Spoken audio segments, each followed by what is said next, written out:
BEd BSc part second online classes में आपका स्वागत है। आज अपन बात करेंगे लिंगानुपात।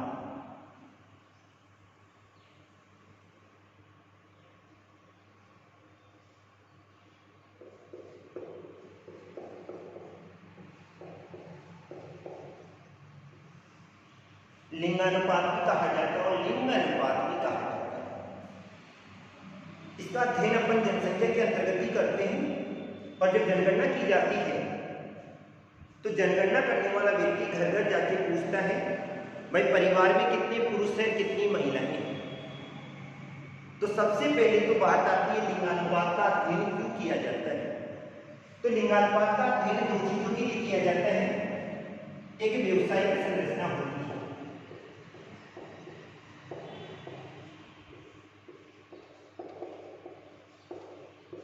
और दूसरी बात आती है वैवाहिक संरचना।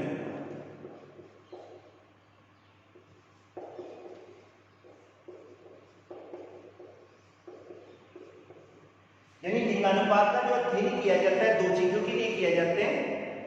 कौन कौन सी दो है? एक तो व्यवसायिक संरचना के लिए किया जाता है, दूसरा वैवाहिक संरचना।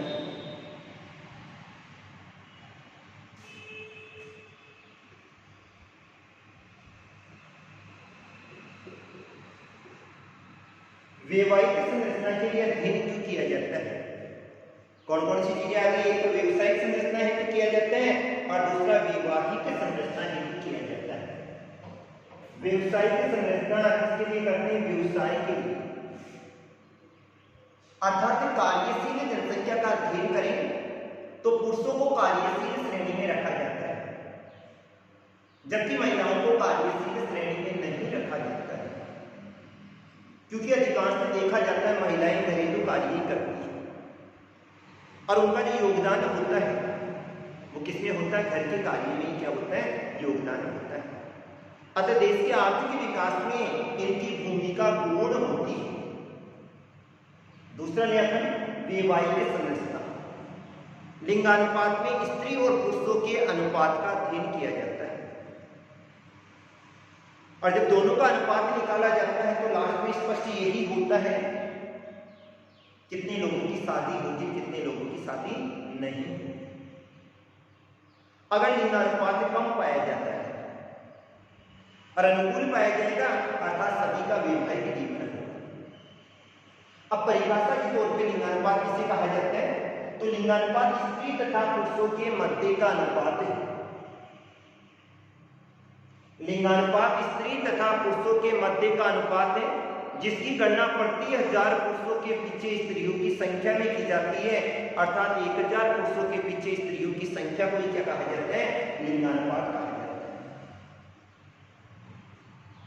लिंगानुपात स्त्री तथा पुरुषों के मध्य का अनुपात है जिसकी गणना प्रति 1000 पुरुषों के पीछे स्त्रियों की संख्या में की जाती है, अर्थात 1000 पुरुषों के पीछे स्त्रियों की संख्या को क्या कहा जाता है? लिंगानुपात कहा जाता है। परिभाषा समझ में आ गई? दोबारा बता देता हूं। लिंगानुपात स्त्री तथा पुरुषों के मध्य का अनुपात है जिसकी गणना प्रति 1000 पुरुषों के पीछे स्त्रियों की संख्या में की जाती है, अर्थात 1000 पुरुषों के पीछे स्त्रियों की संख्या को क्या कहा जाता है? लिंगानुपात कहा जाता है। जिस देश में लिंग सूत्र का देखें तो सूत्र क्या हो जाएगा?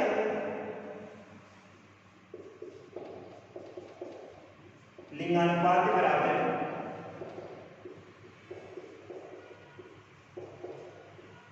स्त्रियों की संख्या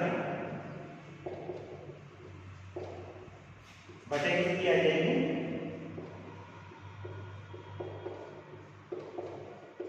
पुरुषों की संख्या। गणना किसने कर रहे हैं? 1000।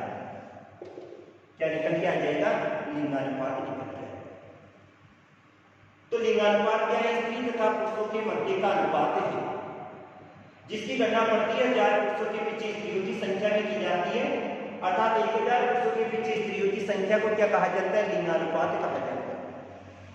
लास्ट में जो निकल के आता है 922 हो गया, 933 हो गया, 1000 हो गया, ये संख्या किसकी होती है? ये महिलाओं की संख्या होती है। लेकिन कुछ देशों में इसका उल्टा होता है। अध्ययन करें अपन अन्य देशों में अगर लिंगानुपात निकाला जाए तो इसका उल्टा हो जाएगा। क्या होगा?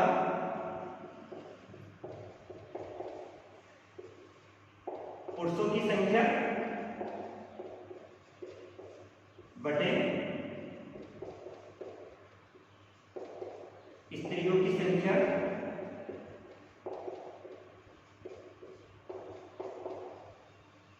इनटू। अच्छा, उल्टा कैसे हुआ? अर्थात लिंगानुपात प्रति 1000 क्या होंगे? स्त्रियां। प्रति 1000 स्त्रियों पर पुरुषों की संख्या को क्या कहा जाएगा? लिंगानुपात कहा जाएगा। प्रति 1000 स्त्रियों पर पुरुषों की संख्या को क्या कहा जाता है? लिंगानुपात कहा जाता है। यह अन्य देशों में निकाला जाता है। कुछ देशों में इस विधि से लिंगानुपात ज्ञात किया जाता है। और भारत जैसे देश में ऊपर स्त्रियों की संख्या बटे पुरुषों की संख्या इनटू क्या जाएगा? 1000। अगर किसी देश में लिंगानुपात कम पाया जाता है,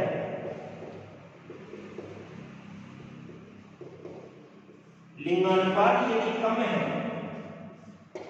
तो वहां पर स्त्रियों की कैसी स्थिति पाई जाती है?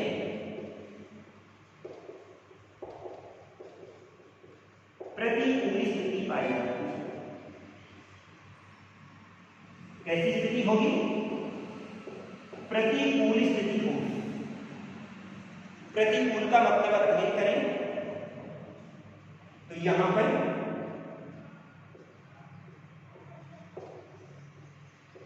कन्या भ्रूण हत्या होगी, मातृत्व मृत्यु दर अधिक होगी,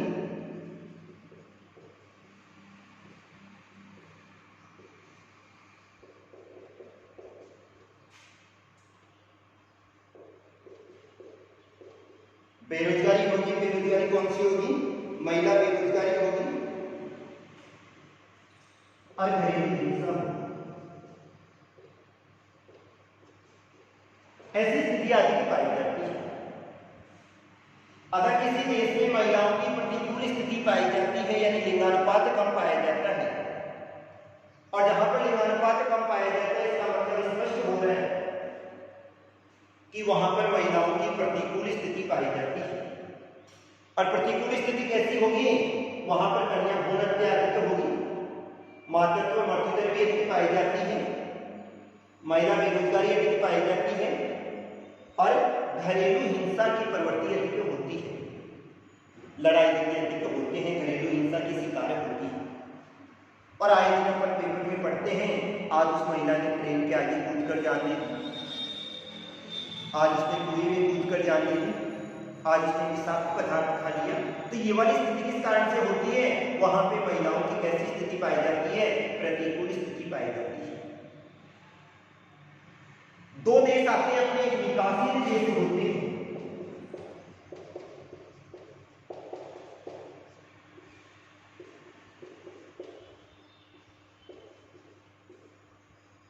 और दूसरे आ जाते हैं अपने विकसित देश। विकासशील और विकसित देशों में क्या अंतर पाया जाता है? विकासशील देशों का अध्ययन करें तो लिंगानुपात कम पाया जाता है। इन देशों में लिंगानुपात हमेशा कम पाया जाता है। और लिंगानुपात कम क्यों पाया जाता है? क्योंकि यहाँ पे महिलाओं की प्रतिकूल स्थिति पाई जाती है। जबकि विकसित देशों का अध्ययन करें तो विकसित देशों में लिंगानुपात क्या पाया जाता है? अधिक पाया जाता है, क्योंकि यहाँ पर महिलाओं की अनुकूल स्थिति पाई जाती है। यहाँ पर कृषि कार्य अधिक होता है, यहाँ पर कृषि कार्य कम होता है, अतः महिलाओं की वहां के रोजगार में भूमिका होती है। जिस प्रकार से पुरुष कार्य करते हैं, वहां पर इस प्रकार से महिलाएं भी कार्य करती हैं, अतः वहां पर इनकी क्या पाई जाती है? अनुकूल स्थिति पाई जाती है। दूसरी बात आ जाती है, अगर किसी देश में उच्च लिंगानुपात है, क्या हो गया? अगर किसी देश में लिंगानुपात उच्च है तो ऐसा नहीं भाई वहां पे महिलाओं की अनुकूल स्थिति पाई जाती है, अतः वहां पर लिंगानुपात क्या हो रहा है, उच्च हो रहा है। इसका दूसरा एक और कारण हो सकता है, पुरुष मुक्त प्रवाह। क्या होगा,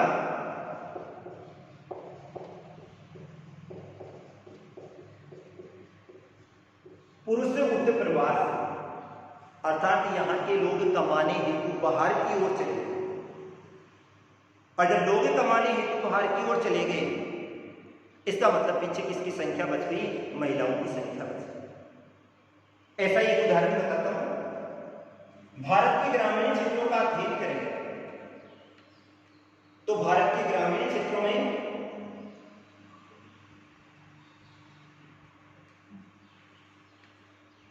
दिन के समय लिंगानुपात बढ़ जाता है।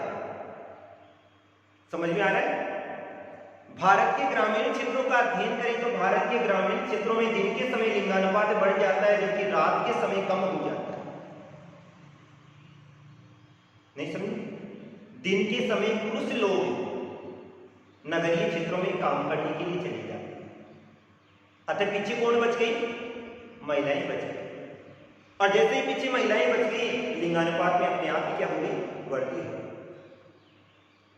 और रात के समय की बात करें तो रात के समय लिंगानुपात कम हो जाता है, क्योंकि वापस पुरुष लौट कर आ जाता है। और यह वाली स्थिति कहां पाई जाती है, ग्रामीण क्षेत्रों में पाई जाती है, जहां पर रोजगार के साधन कम पाए जाते हैं। 1980 में विश्व के लिंगानुपात का अध्ययन करें तो 993 था। कभी 1980 में कितनी महिलाएं कम थी, केवल 7 महिलाएं कम थी।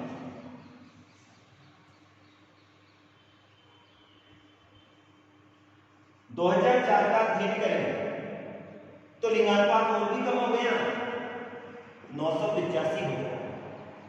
और कितनी महिलाएं कम हो गई, 15 महिलाएं। ये तो अपन बात किसकी कर रहे हैं, विश्व की बात कर रहे हैं। 1980 में जहां पर 7 महिलाएं कम थी, वहीं पे और भी कम हो गई। वर्ष 2004 में कितनी कम हो गई, 15 महिलाएं कम हो गई। एशिया का अध्ययन करें तो एशिया में लिंगानुपात तो अधिक पाया जाता है महाद्वीप के आधार पर, लेकिन जो भी कृषि प्रधान देश है, भारत हो गया, चीन हो गया, पाकिस्तान हो गया, अफगानिस्तान हो गया, यहां पर लिंगानुपात क्या पाया जाता है, कम पाया जाता है। अब बात आती है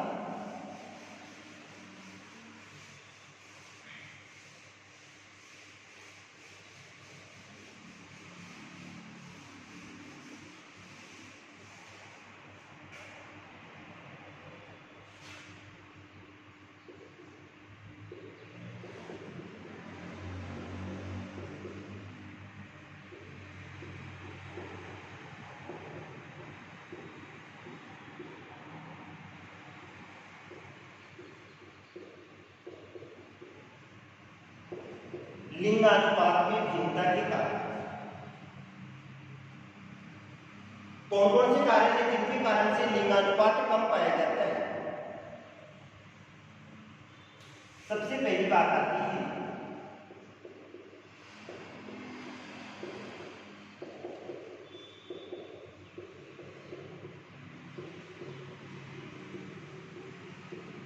कुछ देशों में जन्म के समय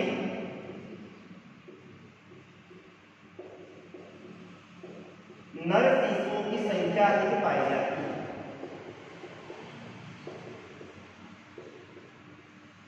कई देश ऐसे पाए जाते हैं जहां पर जन्म के समय नर शिशुओं की संख्या क्या पाई जाती है, अधिक पाई जाती है। बालक अधिक जन्म लेते हैं, बालिकाओं का जन्म क्या होता है, कम होता है। और उसके कारण से अपने आप में क्या हो जाता है, लिंगानुपात क्या हो जाता है, कम हो जाता है। दूसरी बात आती है एशिया का अध्ययन करें, अफ्रीका का अध्ययन करें ये दोनों महाद्वीप ऐसे पाए जाते हैं जहां पर पालन पोषण की बात करें तो वरीयता किसको अधिक दी जाती है? लड़कों को अधिक दी जाती है। वरीयता किसको दी जा रही है? लड़कों को दी जा रही है। और गौण स्थान किसको प्राप्त होता है? लड़कियों को क्या प्राप्त होता है? गौण स्थान प्राप्त। पहले पैसे मांगेंगे, बच्चे को दे दिए, बच्चे को बाद में देते।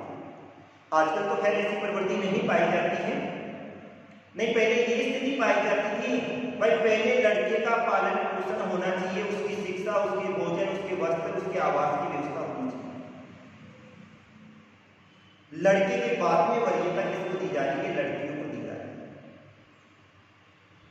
तो इसी स्थिति के कारण से वहां पर लिंगानुपात क्या पाया जाता है?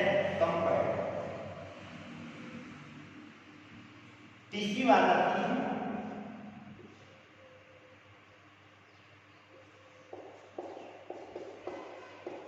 जो अविकसित देश पाए जाते हैं 15 से 50 वर्ष की आयु में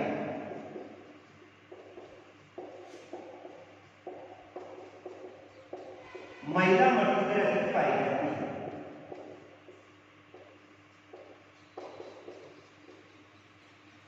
अविकसित देशों की बात करें तो अविकसित देशों में 15 से लेकर 50 वर्ष की आयु में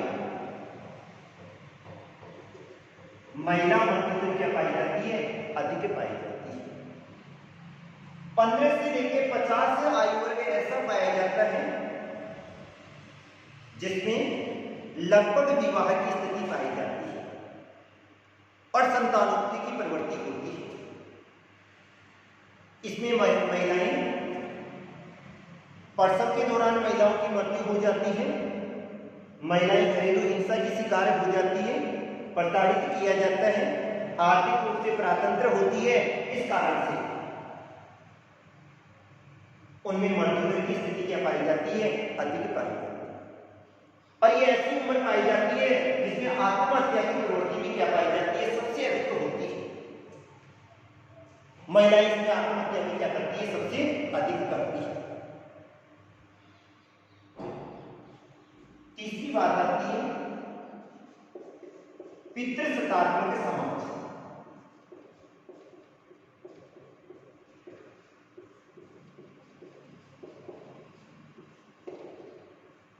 जितने भी विकसित देश पाए जाते हैं उनमें पितृसत्तात्मक समाज नहीं पाया जाता है, लेकिन जो विकासशील देश होते हैं उनमें पितृसत्तात्मक समाज पाया जाता है। अर्थात पुत्र को परिवार का वारिस माना जाता है। लड़कियों को परिवार का वारिस नहीं माना जाता है, जबकि पुत्र को परिवार का वारिस माना जाता है। और वारिस मानने के कारण से सभी अधिकार उसी के पास होते हैं। सारे के सारे अधिकार क्षेत्र किसमें आएंगे? पुत्र के पास ही। इस कारण से वहां लिंगानुपात क्या पाया जाता है? कम पाया जाता है। इसके बाद में आता है प्रवास। कुछ देश ऐसे पाए जाते हैं वहां से पुरुष लोग दूसरे स्थान पर प्रवास कर जाते हैं। दो स्थान हो गए, एक उद्गम स्थान हो गया और दूसरा गंतव्य स्थान। यहां से पुरुष यहां पर चले गए तो यहां पर तो पुरुष क्या हुए? कम हुए। कम क्या हुए? पुरुष हुए। तो लिंगानुपात क्या हो गया? अधिक हो। और यहां पर लिंगानुपात क्या हो गया? कम हो गया। गंतव्य स्थान पे पुरुष चले गए तो महिलाओं की संख्या कम हो गई। यहां पे किसकी संख्या बच गई? महिलाओं की संख्या बच गई। और ये वाली स्थिति कौन से देशों में अधिक है? न्यूजीलैंड में लोग गए थे तो न्यूजीलैंड में महिलाओं की संख्या क्या हो गई? कम हो। तो ये तो बात कर रहे हैं अपन लिंगानुपात, यानी लिंगानुपात का अध्ययन क्यों किया जाता है? वैवाहिक स्थिति के